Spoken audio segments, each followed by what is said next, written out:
Good evening. It is Wednesday night, and us mad shower here are spending our hump of the week evenings to entertain the football populations out there with the ASTV EPL panel show. ASTV there we go. That's the groovy phrase nobody will be saying tomorrow. We're joined by Shay, Alex, and Sully. Shay, have you mute there? How are you, Shay? Doing good. How's everybody doing today? Yeah, good, man. Sully, have we got you? Have you paid your bills for your electricity bill for your stream? I'm hoping so. I'm hoping Comcast is having a right time with me right now. So it's not Comcast. We're still here. It's a Sunderland fan. My internet connection is a little. Yep. My internet connection is a little like Newcastle. You never know what you're going to get on a given day, but it's always exciting. It's always spicy. So let's dive into it. We have Alex, Fulham fan, Sully, Newcastle fan, and Shay, Villa fan. I have to say, three clubs I've always had a soft spot for growing up. Always had something about them that made you want to. As I just said, for Shay, it was like the backbone of the Irish national team in the 90s. McGrath, Staunton, Houghton, Townsend. I'm sure there was another one that I'm forgetting. All played like for Villa. Fulham were just always that like nice team, and I did like that Roy Hodgson Fulham team. I have to say, they were quite good to watch in terms of being good combative underdogs. And Newcastle is Newcastle. There's a huge affinity between people from Newcastle and people from Ireland, and it's possibly because we neither feel the cold nor the effects of alcohol. And I think that's a good bond for any two populations. But let's go into it. We'll look at the games from this last match week first. So, there was FA Cup games yesterday and today, and we can go on them. But we have Everton drawn with Tottenham, Brighton beating Crystal Palace, which is obviously managed by Fulham's old manager, Roy Hodgson, and Liverpool's for that matter. Burnley and Fulham a draw, but Newcastle Luton Town will be the one we'll talk about first, followed by the Sheffield Wednesday mauling by Aston Villa. And then the rest of the games for that weekend, obviously, Forest, Bournemouth, it's kind of a mid-table kind of result, but Chelsea losing to Wolves. We'll talk about that tonight and the general malaise at Chelsea because, as we talked about previously before going on air, Pochettino looks like he might be under a bit of pressure already at that club. And who isn't, to be fair? I think all four of us are in line to be the Chelsea manager at some point. It's like Watford. You stick around long enough, you're going to get a chance. United beating West Ham. Liverpool losing to Arsenal, probably our worst display of the season, and be well deserved it. But if you got to get beat a second time in the season, I think the middle of February is probably a good time, or the start of February, to get that second defeat. And then obviously City spoiling every Liverpool's hope for about 20 minutes when we thought Brentford might get something out of that game. But that is the league for match day 23, I believe. So let's go back to this game here. Newcastle and Luton Town, 4-4. It just seems like to me, as a Liverpool fan, with all that famous Liverpool-Newcastle talk that we always have, Newcastle do get involved in some absolutely stonking, high-scoring, entertaining for the neutral, but probably bad for a Newcastle fan's heart games. We'll start with Sully. Sully, how did you feel about that as a Newcastle fan? Like, what were your emotions like? Mackie, it took the words right out of my mouth. I mean, I was texting my buddies like, this game would be amazing. This is an unbelievable game. Unfortunately, my team is playing and not playing very well. Like, especially coming off the Villa win a couple days before, I thought we were going to come out flying, and we looked unbelievable for sections of the game. But then other sections, I mean, the Luton Town set piece, sort of meme is a real thing. Their set pieces are unbelievable. And anytime we had a corner kick or anytime they had a corner kick or a free kick, I was just crossing my fingers, like, please don't let this one go in as well. We went to sleep pretty much the entirety of the beginning of the second half. That probably minutes, honestly, like 35 through 65, we were asleep at the wheel. We didn't look like we belonged.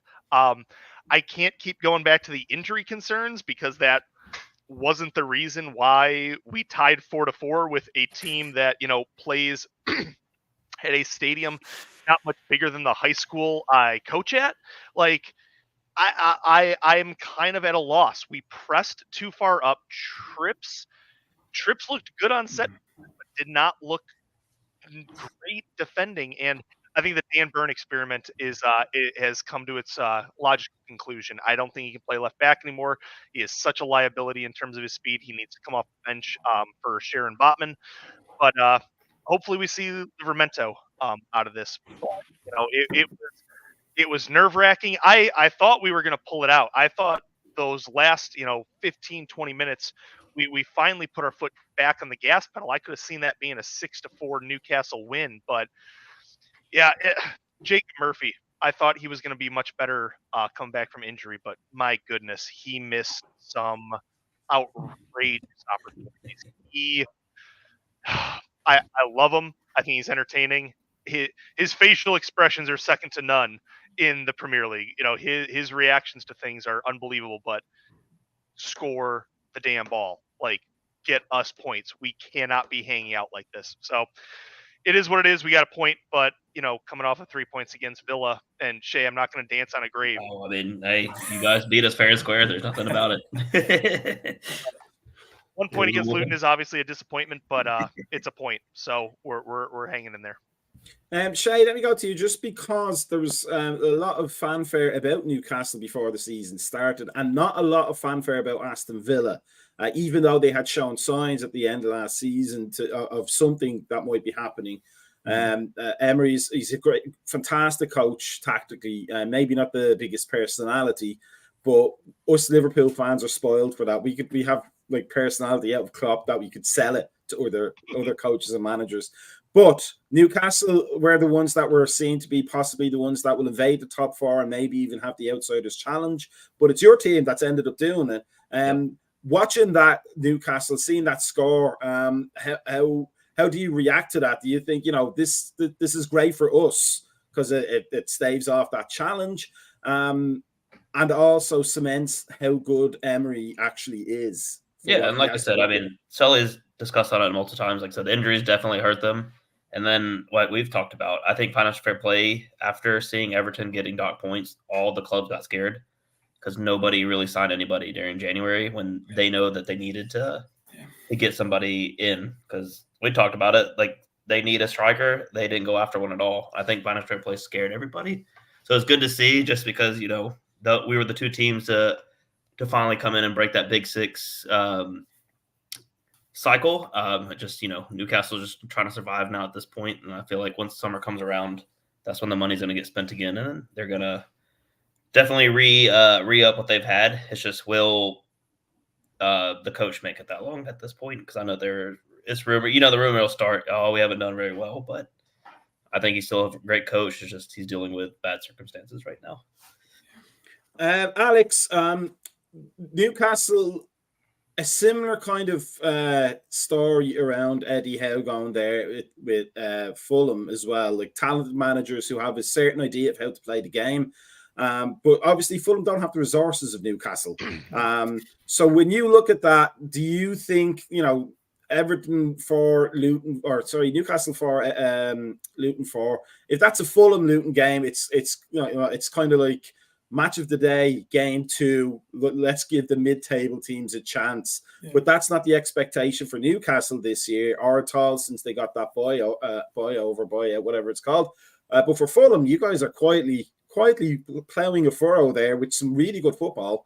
And maybe, do you think sometimes, if we had those resources, we'd be the ones that would be lauded before the season starts?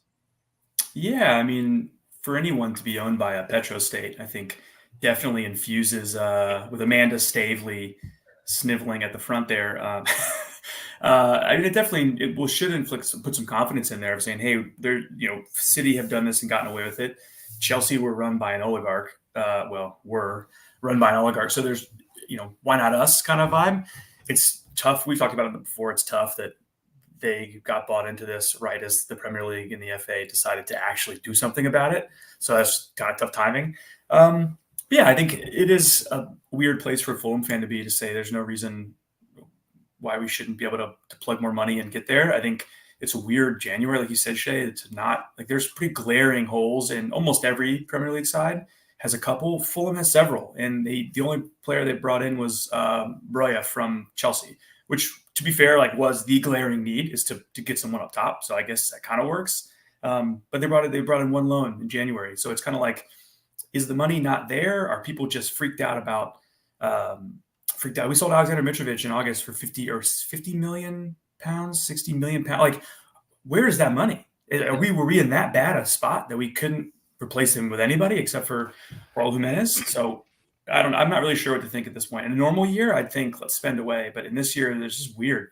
I hope, like you said, Shay, I hope the summer brings some stability and maybe some clarity. Like if Forest get docked and then Everton get hit again, and then other clubs start, maybe we'll see some where clubs stand, but I have no idea where Fulham stands in this. Like, are we on the edge? Are our owners going to sell soon? And the Cons don't want to spend any more money because they're going to sell. Like, it's a whole chasm of different opportunities. We don't know. It's a weird spot. Alex, it interests me as a Liverpool fan because now that Klopp has announced he's leaving at the end of the season, there's all sorts of press stories about Salah wanting to go then and Van Dijk, etc.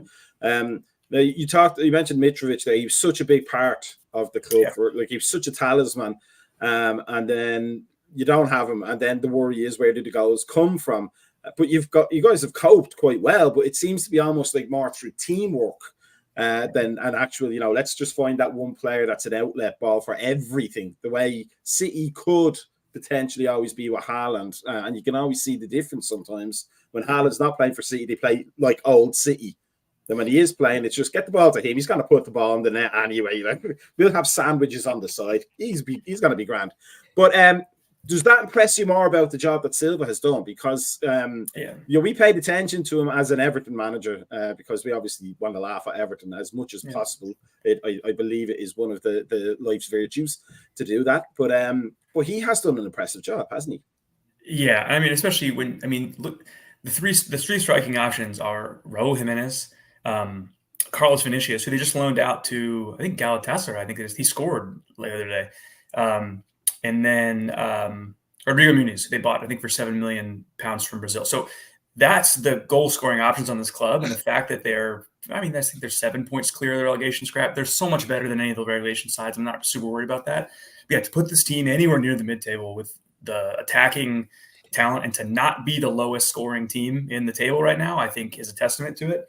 And I think Timothy has talked about it often. Marco Silva plays how he's going to play. It can be naive at times when they went up to Anfield and got beat 4-3. Luton would probably try to pack it in. And that's why that result with Newcastle is so weird that they still went after it, because that's what Luton has done all year is they've kind of sat in and said, all right, we're not going to compete up front with these guys. Let's get a goal or two and just ride it out. But Fulham don't do that, which makes it fun watching for Fulham fans. Is what we complained about with Scott Parker is like, yeah, we're grinding out results, but God, this is awful to watch. And so does it suck when you blow a 2-0 lead to Burnley and you're like, what, how is this happening? Yeah, it's annoying, but then, you go out and beat Arsenal because you keep playing. So it is what it is. But he's done a great job. We hope to keep him around for a long time. And on that note, Sully, if Eddie Howe does feel the pressure on the boy after all that investment and not really achieving much more than he has so far with Bournemouth, would Marco Silva be on the radar, or would Newcastle be looking at, like an Nagelsmann or something like that? I don't know. And I think it comes down to the idea of where we decide to spend our money first. Do we spend our money on high profile players to try to get, with Eddie at the helm? Do we spend money on high profile players, or do we try to spend money on a high profile coach and even build on what Eddie has done with sort of this, ragtag group of guys that he already has? So, I think it remains to be seen. I'm just happy nobody's wife is calling for Eddie Howe's job like Potch's seems to be. But I think it remains to be seen. I don't see him leaving before the end of the season. I don't think the board will make a decision like that. So I want to see where we end up in May before any decisions like that are made. Let me ask you this. Look, there's the whole meme of Eddie Howe and his mate, and his mates being like, how do you feel about that? Because it seems to me sometimes like the assistant, whatever he's called, whatever his official title is there for as much glory for himself as he is for the team. Do you ever look at that as a Newcastle fan and go, do you know what? Maybe there's something going on behind the scenes where there's two stories being told to the players sometimes, and that's why they can often look a little bit disjointed. Because, like, I've heard stories from ex-professionals that I knew where the head coach has been under pressure in the women's game, but the head coach has been under pressure, and the assistant coach is like literally their best friend, and being at their wedding, but is going to the director's house and going, I do a better job than that guy. Do you ever get that sense of tension that maybe there is somebody looking out for his own career rather than for the good of Newcastle Football Club? Newcastle I don't think so, and I've addressed that before. I think it's almost it's a what's his face, Brian Clough and Peter Taylor type situation, but roles reversed. Eddie does sort of the quiet behind the scenes stuff, and Tyndall does the loudmouth stuff. And I think you need both of those kind of attributes in a coaching staff. Tyndall was in full force in the Luton game. Like Tyndall has been back on his game the last couple of weeks. But I don't think so, given how long their partnership has been, and partnership at a high level. I don't think Tyndall would need to undermine Eddie to get a job somewhere else. I genuinely think Tyndall likes being that Eddie's gonna take everything. Eddie is gonna be the front lines, and that gives Tyndall a lot of room to sort of be the dirty dog in the background. So I don't see that I don't foresee that being an issue. I don't think Tyndall also really the press is on him enough. The spotlight is on him enough not being the head coach. I think he's comfortable with that, and I don't see him ever stabbing Eddie in the back. So, I mean, with my own assistant coach, my assistant coaches that I've had coaching have been my best friends. And there have been times where it's like, okay, you got to be the good cop because I'm about to go be the bad cop. So let's be in sync on this. And I think they are. I think they are for the most part. When I used to coach, it was a completely different thing. We just swapped wives. Oh, sounds like the inverted wife. The inverted wife. The inverted wife. The overlapping bit on the side, as we used to call it. So let me bring this back up again because we can go to the next game there in that list. Sheffield United, Aston Villa, an absolute blowout. I mean, it's Sheffield United. I don't want to take too much away from Villa, but it is Sheffield United. They've been incredibly poor this season, even with Chris Wilder back, I think, now. Those kind of appointments never work, I don't think. They may as well have just brought, what's his face? Neil, I never remember his last name. Neil Lennon. Neil Warnock. Yeah, or Neil Warnock.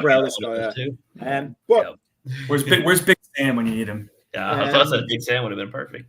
Yeah. But here's the he's out in a pub looking for 2 pints of wine rather than one because he's not working these days. But Shay, let us say, and it actually doesn't pay me too much to say this, but under Steven Gerrard, maybe that would have been a game you might have lost or just drew 0-0. But the fact that you took a 5-0 away and comfortably just kind of shows the power that Villa have right now, doesn't it? Yep. And like I said, I mean, with the Stevie G, he was one of my favorite players growing up for the team, bringing him in, but it was just absolute disaster. Like you said, that kind of game he would have given up on.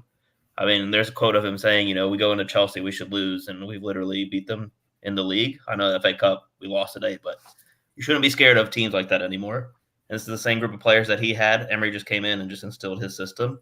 I think the first 30 minutes, we were up 3-0 in that match and just absolutely taking it to him. Like, it's almost sad for Sheffield. Like, the players almost gave up.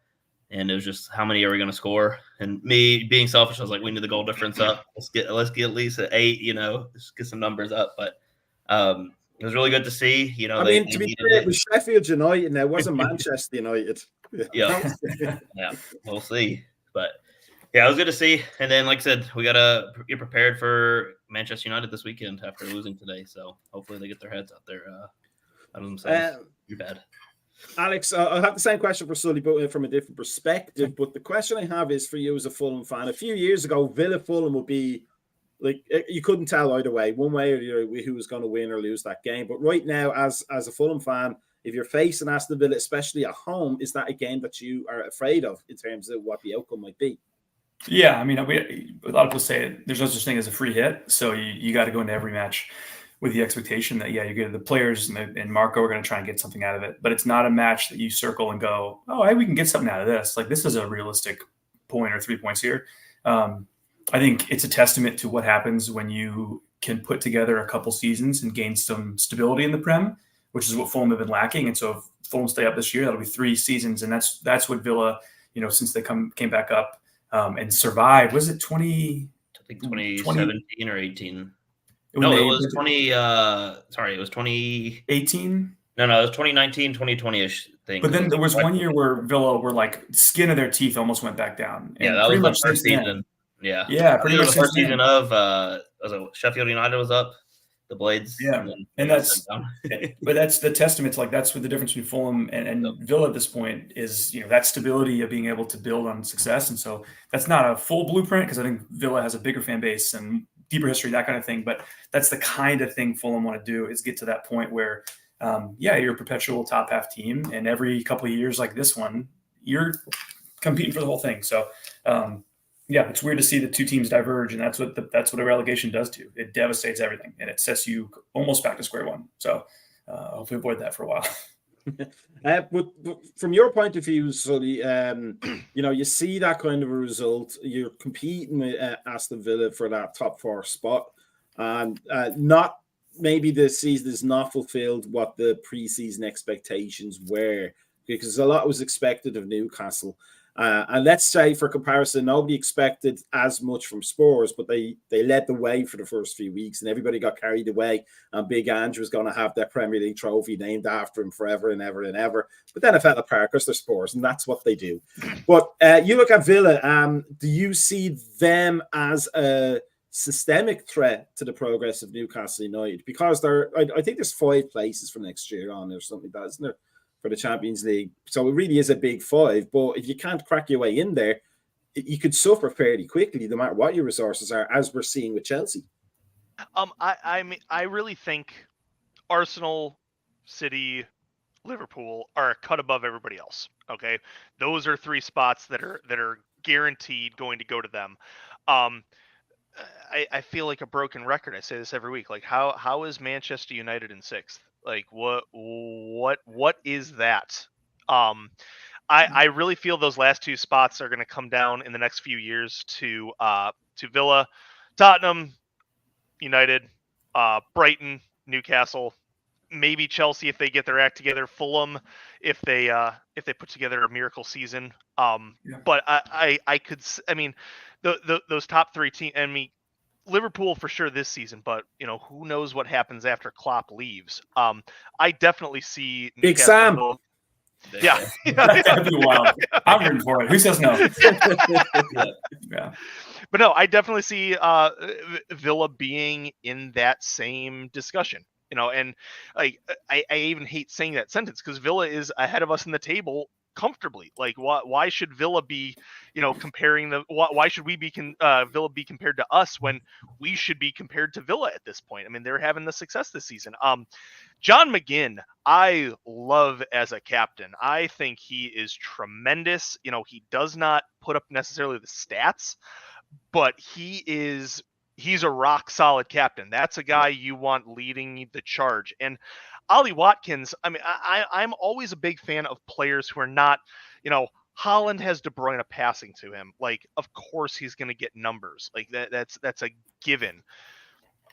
Ollie Watkins, does not have the midfield behind him to get those passes. Ollie Watkins is a joy to watch. I've watched more Villa games the last couple of weeks than I have probably in my entire life, and that is a fun team. That is a team that is well constructed.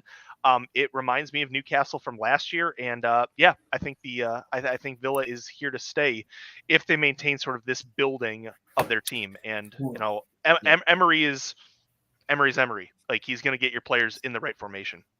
Well, Sully, that's the key, though, is that historically and traditionally, statistically, over the next however many years, Shay, Sully, Alec, all 3 of us, our teams will be relegated again. That's how this Premier League works. Is like Fulham are obviously right now more likely to have that happen in the next 5-10 years. Like historically, all of us will be relegated again and have to redo this, unless you're Liverpool, unless you're City, Everton. Somehow, I'm just saying, Big Sam again. That's all I'm saying. Yeah. That's the heartbreak of the Premier League, is that right now Villa is building and they're going to this whole thing. As a friend of Yusha, I hope that they stay up there, but there's one bad year at one time, because when Lerner came in there in those years, we finished 6 3 times in a row. We were on the same stage of building, and then here comes City buying Gareth Barry. We lose James Milner. Then John Carew and Gabby Abanglor decided to, basically turn to crap, and then relegated the next year. That's exactly. Historically, we're gonna go through that again. It sucks. Yep. Yeah, and John Carew, I haven't heard that name in a long time. Mr. Carew. But again, having Emery at the helm makes me more comfortable. It makes me way more comfortable. And Alex, saying that, if that's the case, it almost seems like these teams that it seems like we're going to get a lot more one up, one down. Like teams that are just sort of popcorning between the two leagues. So that makes me more comfortable being in the top half of the table. But we'll see. Well, again, we'll see what FFP decides to be the next few years. I mean, Newcastle broke the bank with our marquee signing of Alfie Harrison this January, who looks like he just got off the docks in Liverpool or something. Like this guy looks rough around the edges. So we'll see what happens. We shall see what happens. Maybe they thought they were signing a character from Peaky Blinders. Honestly, if Peaky Blinders mixed with Breaking Bad is what Alfie Harrison looks like. They did get a note that said this is courtesy of the Peaky Blinders. So I've actually But let's move on just to the next batch of games. We'll talk about the Chelsea one after this, but we already saw that one there. Yeah, Fulham and Burnley. That's the one I wanted to talk about. But we'll get on to the Chelsea game after Fulham and Burnley. I just want to look, just because Vincent Kompany has this reputation that he's going to be the next City manager or something like that, and Guardiola's talking him up. And it must pain you, Alex, to see that kind of talk about somebody who's failing miserably, to be fair, at Burnley. He's absolutely he can be the heir apparent in the way that Gerrard was the heir apparent for such a long time for the Liverpool job. And thankfully, that's not the case now. He hasn't proven himself to be a good enough manager. But on one hand, it must kind of personal pride pain you to see Marco Silva not getting the credit he deserves that Vincent Kompany's getting. But on the other hand, the fact that he isn't means that City aren't going to try and poach him.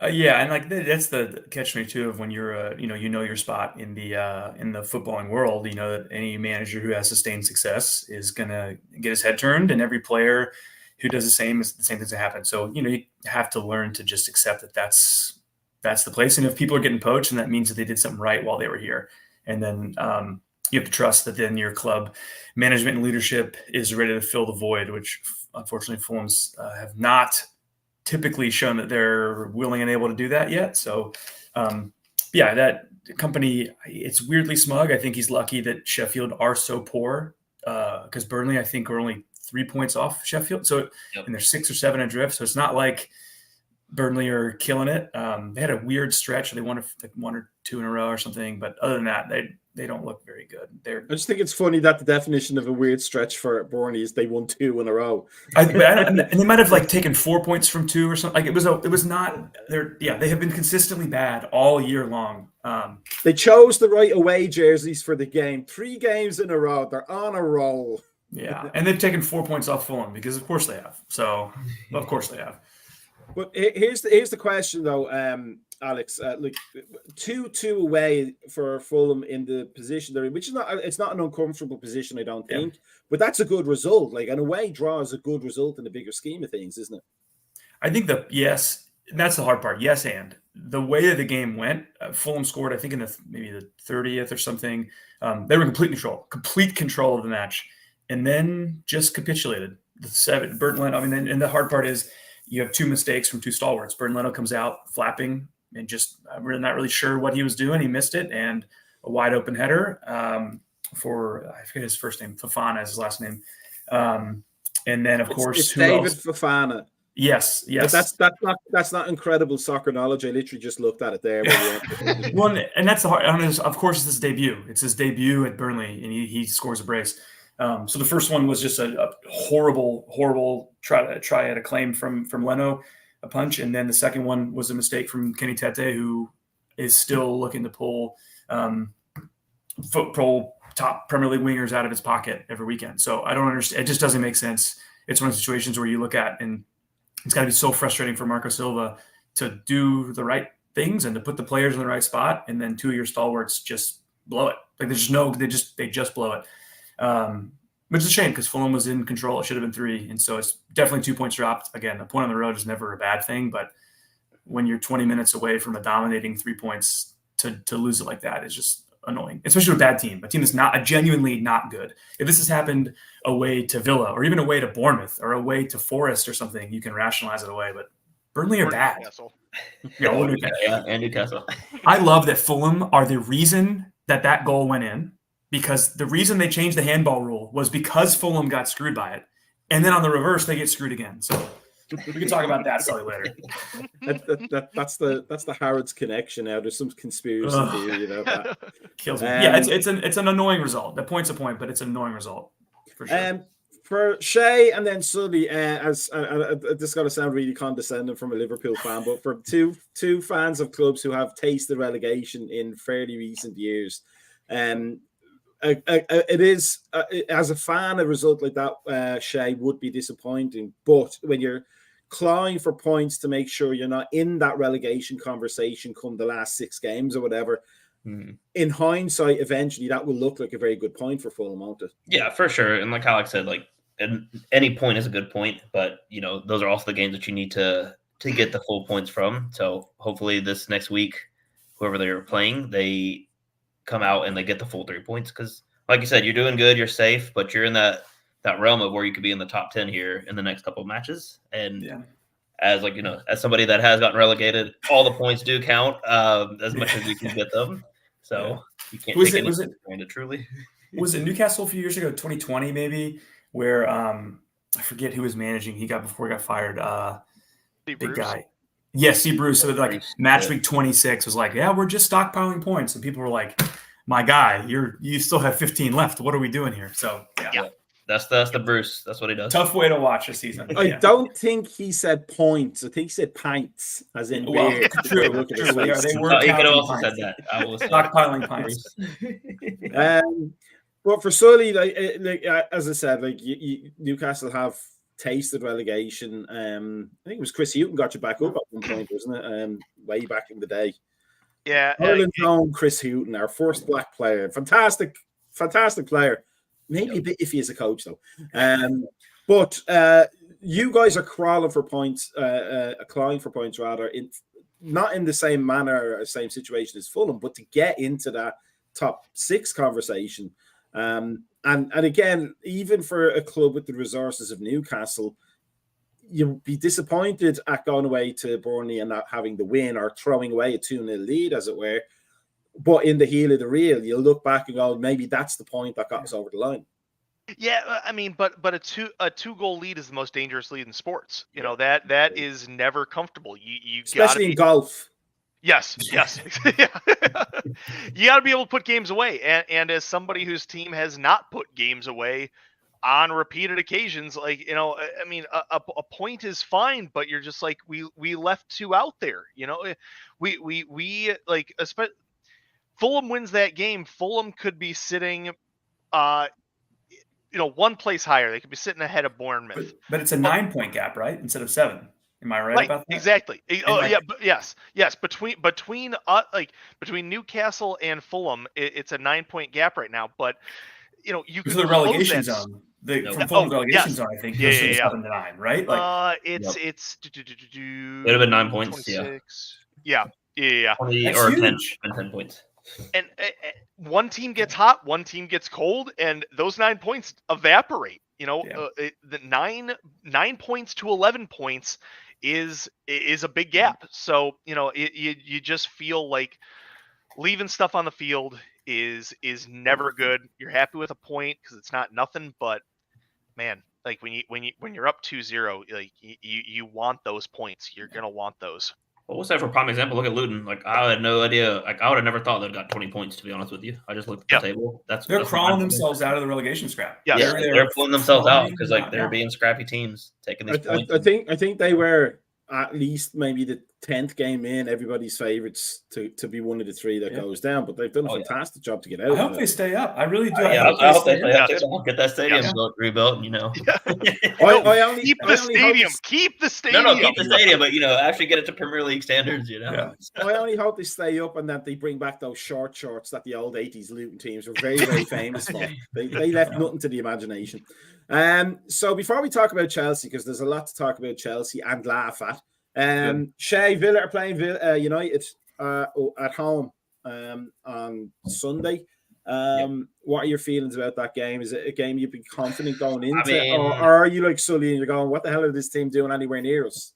Yeah, I'm a little bit about that just because, like I said, losing today 3-1, we look pitiful, and it's the same team that just beat Sheffield literally 5-0. They didn't change anything. I know we did lose Ezra Konsa. But I'm hoping we can do it because just like how Sully said, 2-0 is the worst score you could be in any match. We were 2-0 up against them at Old Trafford, and then they came back and beat us 3-2. So I'm just hoping they can just see this one out and just keep up with those points. And to beat United this season would honestly be the icing on the cake. Sully, Newcastle away to Forest.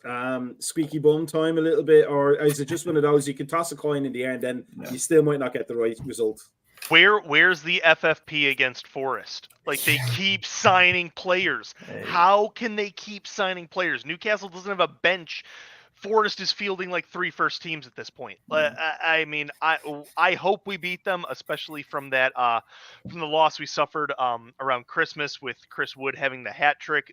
That's a game we got to come out swinging. We need to win that game. That and not just win that game. We need to make a statement. Like the same offense we saw against Luton needs to show up against Forest.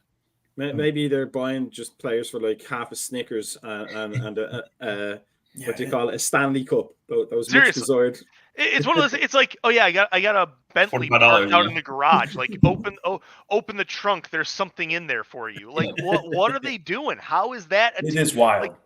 Like they signed like 30 guys a year or two ago, and it was like, how? Whenever they got promoted, they signed a bunch of players. Like, and they signed a bunch of guys this window. They were the only team that was active this window. And buying Americans is fine by me, but like, how is Everton getting shafted by FFP, and Forest is getting nothing? Nothing.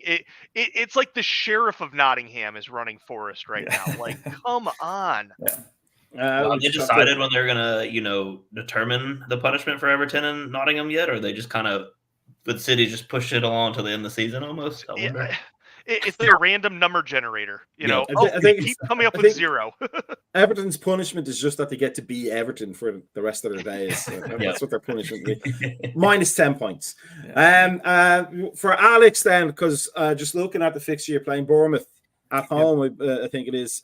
But that's a proper 6-pointer almost. I think you go above them if you win. Does that make you excited, or does that make you go out and buy extra toilet paper on Thursday? It makes you excited. I think these are the matches that are fun, where I think despite the 7-point gap to the bottom, Fulham are head and shoulders better than the teams at the bottom. So there isn't too much, unless Fulham plummet, of a scared of being truly in a relegation fight. So these are the matches you can get up for, and you can say, okay, I think every rung in the ladder is like 1.7 or 1.8 million pounds every go up, and this is one of the matches going to determine that. Is whoever wins this match has a good chance of finishing above the other. So if you look at it like that, it's kind of a fun little mid-table scrap, and we'll see who can push towards the top 10. This should be exciting. I think it's at Bournemouth. Am I wrong about that? Maybe you're right. Yeah, I think it's away. Did I make that up? No, it's at Fulham. No, it's at the Cottage. Yeah, okay, good. It's at the only Premier League stadium you can fit in your bedroom. Yeah. Luton might have to have a word with you. Luton's the only Premier League stadium that was assembled by Lego. Yeah, that's fair. Oh, well, you look at the G-Tech. They joke about it, the Lego stadium for Brentford. But yeah, this is the proper 6-pointer. It feels good to have a 6-pointer that's not at the very bottom of the table. Yeah, I mean, that must be a huge benefit, is that it's a 6-pointer that you're not like hoping that your survival doesn't depend on it. It's literally a 6-pointer with a reward at the end of it. That's a bonus reward almost. So that'd be these are the fun ones. Yeah, those are the fun ones.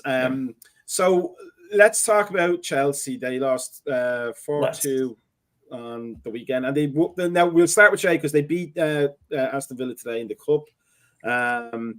And where am I going here? There, Chelsea. There, 4-2 to Wolves at home. And now we talked before we went on air, me and Shay, and I think I just mentioned it, and I think Shay agreed that for Aston Villa, it's less of an important result today to lose in the cup because their ambitions are higher.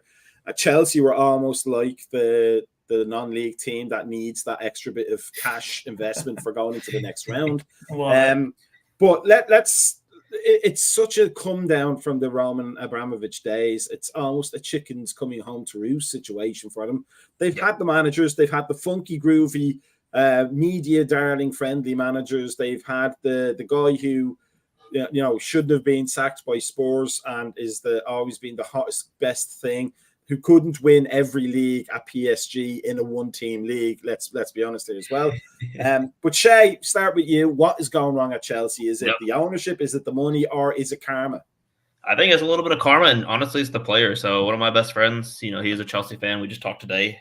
He was watching, and I was asking, like, hey, what is the difference between today and last week, you losing 4-2 to Wolves? And he was just like, I don't know. They finally, I think, got the poker, and Pochettino was like, look, we got to do something. But he was saying, even just Enzo, like, there was rumors of him wanting to leave, and all his teammates were kind of, calling him out for it. And I feel like somebody, when you pay that much money, they don't have any leadership. That's truly what he said is the biggest problem. There's no leadership, no experience. And I think that has been their biggest issue. You have Thiago Silva, who's got leadership, but not the true Premier League experience. Yes, he's been in the league a couple years, but when you're already at 38, 39 years old, he's looking to retire here. And obviously his wife's out here calling out the coach too, which is kind of hilarious. He needs to take the Twitter away from her.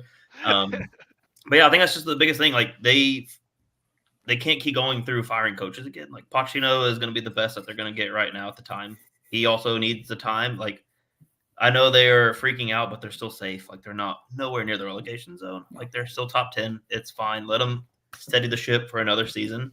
Now, obviously, again, next year, if they do this, then, then they can have that discussion. But with the financial fair play, they can't do what they did this past year of, hey, we're going to give NBA contracts out. Like, I'm glad that the league was like, stop that. No 8-year plus contracts to, extend this money. But I think their biggest thing is just if they do decide to buy somebody, it needs to be a true leader because them keep bringing in all these players is not going to help.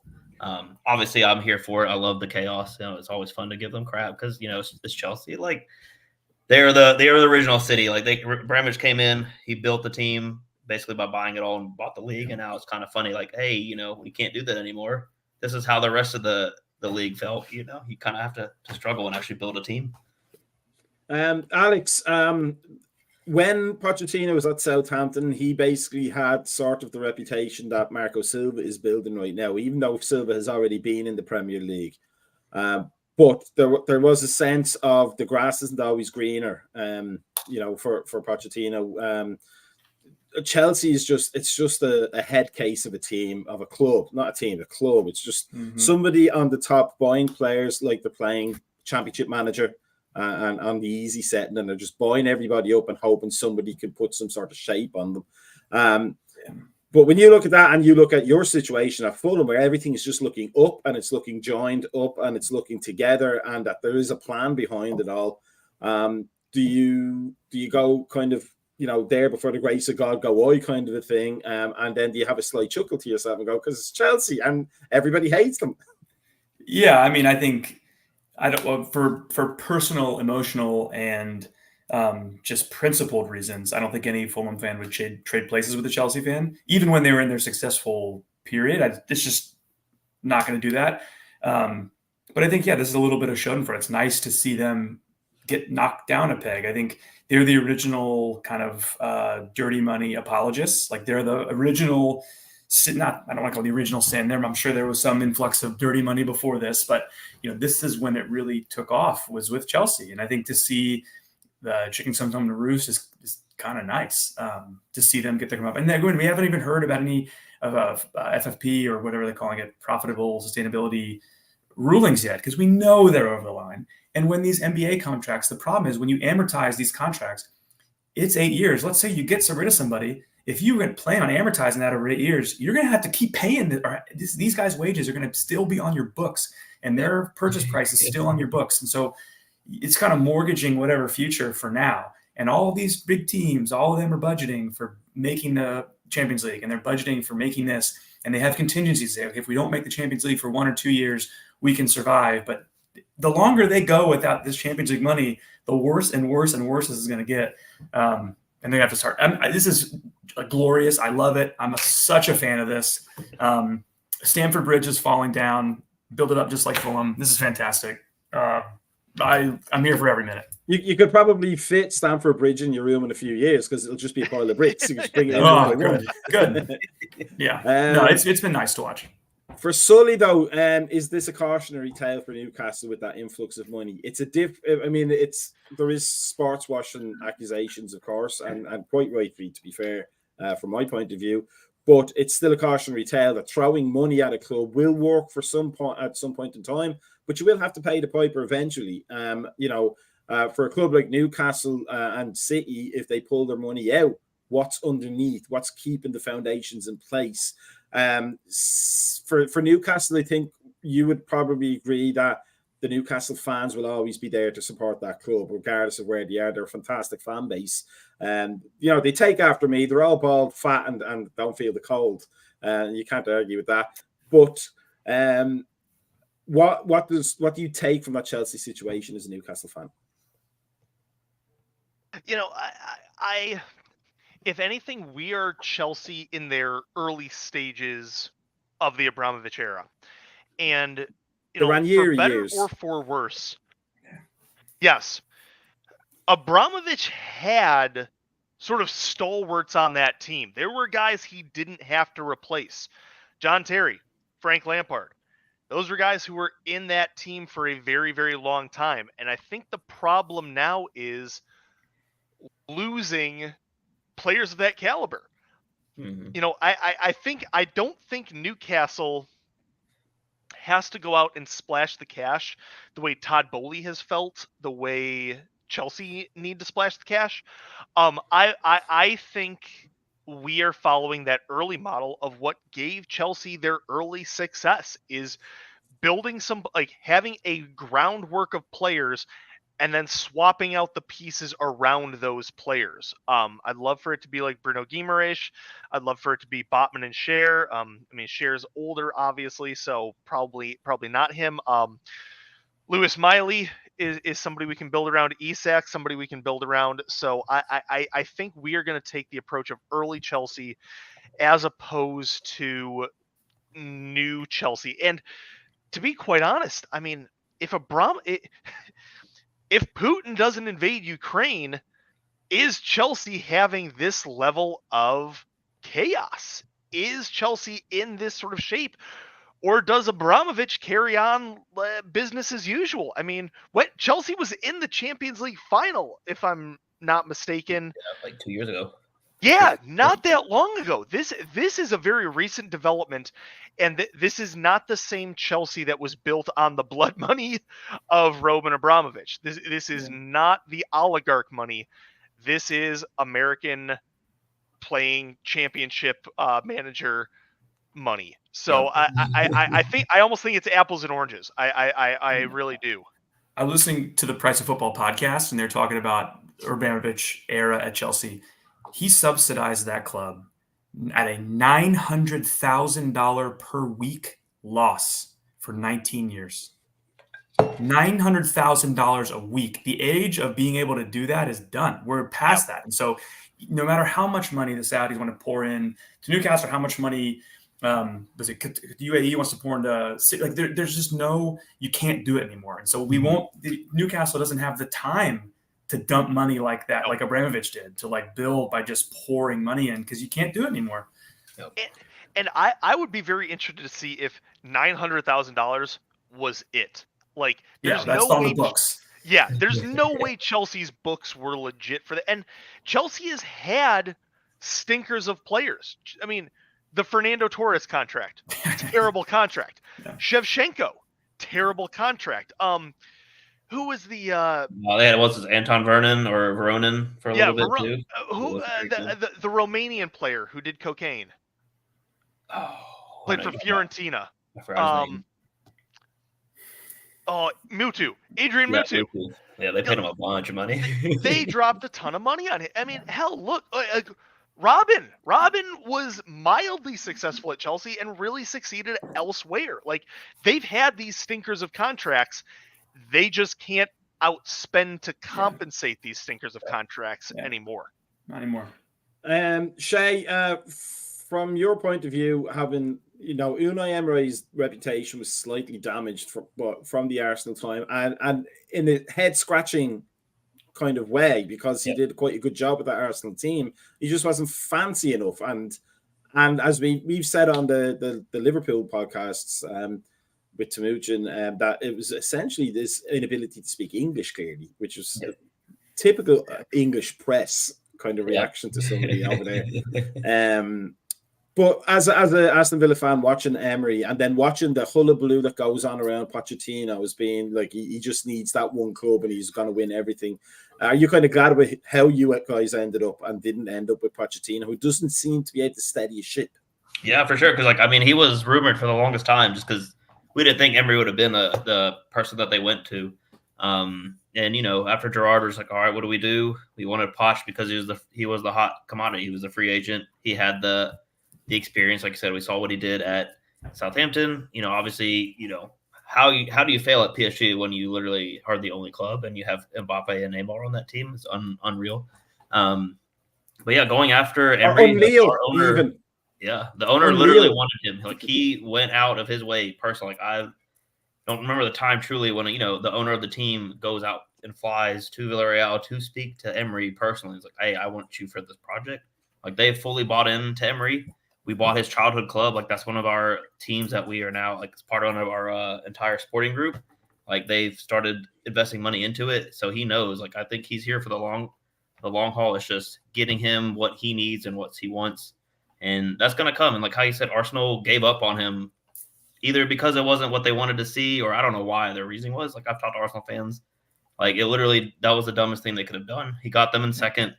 He got into the final. He won them an FA Cup, and then there's like, nope. And like, they got lucky that Arteta was available. Otherwise, they would have been in the same situation. It's a testament to United too that Villarreal. I follow Villarreal in La Liga. They've fallen off a cliff, and there are more than one reason for that. But Unai and Pau Torres is such a good young talent. Like, he's unbelievable.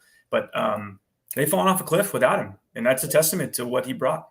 Oh, like you say now, like, look how steady we are. Like, I tell you, if you look at the beginning of the year last year when Stevie G was here, we played games like really good. Like, oh, this is nice. Then as soon as Michael Beale left, the wheels fell off. Like, that was it. Like how we were talking about earlier with Newcastle. Like, that was the second in command. He left, and Stevie G had no idea what to do. Truly, like, he was not prepared for it.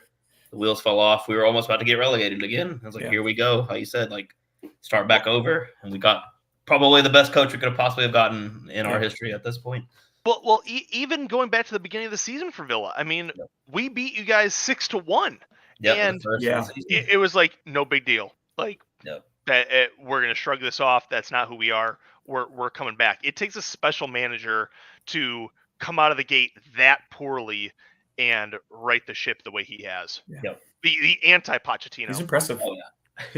Let me ask you all three, and then we'll start wrapping things up. I'll go Sully, then Alex, then Shane in order for your opinions. But I'm obviously a bit foreign, in case you haven't noticed from the accent. I'm a soccer guy. Atlanta, Macca. Yeah, Oregon.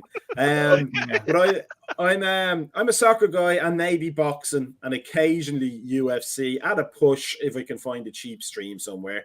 But I'm not. I'll watch the Super Bowl when it's on, but I have no interest in basketball, zero interest in baseball. So my knowledge of how American professional sports teams are run is It's zilch. Nilch. We'll invent our own terms here, but I basically don't know what I'm talking about. Todd Bowley, is he doing a very American thing here with all this player purchase? And does he come across as somebody who doesn't know what he's doing there and really hasn't done his homework? Or do you think there's some sort of madness behind, or some sort of plan behind the madness that may even be a little bit illicit? Yeah, shall we go? Let's go. Sorry, yeah. He's almost doing like a caricature impression of an American owner. Like he's taken the Americanness and turned it up to like an 11. You know, this is what I feel. You know, Maka, obviously you can speak to more about this, but like I feel like this is what Europeans and non-Americans joke about Americans for. And I can't believe somebody's actually done it. I thought this was, you know, something you would see on like a Ted Lasso episode, not something that's actually happening to a storied Premier League team. So yeah, this is uniquely American in the fact that he can't offload these contracts. American sports, other than baseball, have salary caps. And even in baseball, if you're under a shit contract, you can trade that contract away and you're probably going to be fine. This is uncharted waters. This is the worst case scenario in terms of Americans going across the pond and putting our stamp on a professional sports league. Alex, do you think he'll get to the point where he'll realize that he's in over his head and then will try some sort of shenanigans to get out of it and then realize that he probably can't? Or are Chelsea heading towards a sale, to another petro state to get out of that bind? Because it looks like he's going to run the team into the ground if he keeps going the way he is. Yeah, to your first point about does he have a plan? I think he thinks he has a plan.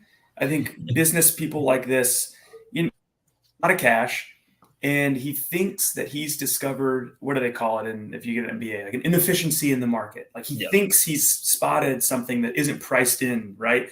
And then they talk about the market. Everything is priced in. If you think it isn't, it is. All this is priced into the price of Chelsea, whatever. So he thinks he's found some workaround. Like, yeah, no one else is doing this. If I just spread these contracts out every year, it's less of a hit. But the problem is going to come when you can't trade the contract.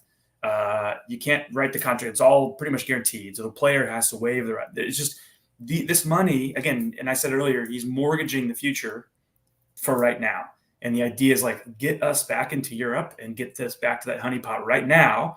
And then we will figure out the back end. And it's similar, not the same, but a little similar to what Barcelona is doing, where they're selling off all these financial levers. It's all about the future. We're going to sell our future rights because we need to shore up right now. And it's going to look like a genius if it works out. But I'd say odds are against. Barcelona has going for them. They and Real Madrid are the two clubs. That they are the financial behemoths. It's everything. Chelsea has a lot more competition. So I would not be shocked if this goes slowly bad and then hits a point of no return where it just spirals, like aggressively falls apart. So it'll teeter for a bit and then the wheels will come off. Shay, God willing. Alex talks about an inefficiency in the market, and it sometimes feel like everybody else is milking the cows, and Todd Bowley's gone, you know what? Nobody's milking those bulls. That's where I'm going to make my money. I'd say he's a mad, kind of a mad scientist, not really a mad genius, but like you said, like he came in, he did something that nobody's ever done, and I feel like they obviously he's not dumb by any means when it comes to business. The man wouldn't be a billionaire otherwise. So I feel like when he came in, he was like, let me come in, shock the system, which he kind of did, because like I said, we've never seen these large contracts before. The most time we ever see is 5 years for X amount of money, and then by the time they get to their second year, they leave. AKA Jack Grealish, we signed him to a 5-year deal. He dipped after a year, but we made $100 million, so it worked out. But he came in, I guarantee he probably had a team of lawyers and accountants do this. They're like, look, we can do this. We can get away with it. They don't know what's going to happen. Yeah. And I feel like what he kind of did was he kickstarted this whole financial fair play thing. They're all like, hey, let's not do this, because you're not going to come in and, how you said, Americanize the sport, which I don't want them to. I've talked about doing a salary cap just to make it more fair for everybody, but I don't want him to come in and start paying players for 10 years of contract, because then they're not going to leave. Like we've had that with Michael Richards. Like the man was hurt for 4 years and he didn't leave. I was like, that's why I wish we could, as a sport, I'm talking about, cut players. Like that's one thing I do love about American sports. If they aren't performing, see ya. They will cut them and they're gone. Like soccer is the only one where you have to keep these players. all over and over. And I feel like that's the downside of what Bowley has done. Like Alex said, like for 8 years, like Enzo's on that thing. Like nobody's going to buy that kid. Like if they are, they're not going to buy him for the $120 million that Chelsea bought. Somebody's going to get a cut rate deal, or Chelsea's going to have to finish paying off that contract for 8 years, and he's just going to sit there and take money away from them. So we'll see what happens. Hopefully they don't figure it out, because I like seeing them struggle. It's just fun. Let me just correct you there. Forest will buy them. Yeah, maybe all of them, every single one. Scott Parker's brother-in-law has not played for Forest in like 2 or 3 years. Is collecting £40,000 a week, and they're about to go to court to be like, you gotta leave. And he's like, I got a contract. It is what it is. Yep, that's what I'm saying. What's the baseball player for the Mets that's been getting paid like 30 years? Bobby Bonilla, man. Yeah. Like it was, you're not familiar with sports, but he's getting paid. He's been getting paid $1 million something for 30 years. Because they structured it to say, all right, we'll take you off a yearly cap hit, and we'll just pay you. Like the guy hasn't done coming anything. up soon. That's what Chelsea's basically doing. So like how that comment said, like he's almost trying to run it like the MLB team, like the Dodgers. I feel like, and it's not going to work out. No. Let's just hope it all falls apart for Chelsea in a very entertaining fashion, because it couldn't happen to a better club, apart from maybe Everton. So as we wrap up, for me being the guest guy, and I think I might be on next week again, but thank you, Shay, thank you, Alex, and thank you, Sully. It was fantastic, as it was the last time I was here. It's always good to talk to fans of other clubs, and especially, as I said, clubs that I've had a soft spot in my heart for many, many years. It's not United or City or Everton ever. So it's pretty much every club other than them. And then I was a soft spot for any club that Fat Sam is managing, because that's just an end. That's a comedy show that should be winning an Emmy, regardless of where he goes. But for ASTV people, I will be back tomorrow night for the Thursday night podcast, minus the donuts. Because I still haven't recovered from eating 6 and 7 minutes that time. My toilet and my toilet isn't thanking me, but my plumber is. And you can watch it's Thursday tomorrow, yeah. So our morning coffee will be out on Friday as well, and then look out for a pre and post match show for the Liverpool game, and we're going to start doing watch alongs as well. So maybe we'll be watching along one of these fine gentlemen's clubs and hopefully cheering them on to beat City. Or Arsenal, or Chelsea, just for the laugh of it all. Yeah. Please. But just right to say thank you, guys, and good luck to your teams this weekend, especially if you're playing United. And we will see everybody soon enough. I'll be nice this week. I won't put on the 70s porn music, because despite me loving it so much, but we will have this one instead. Peace out.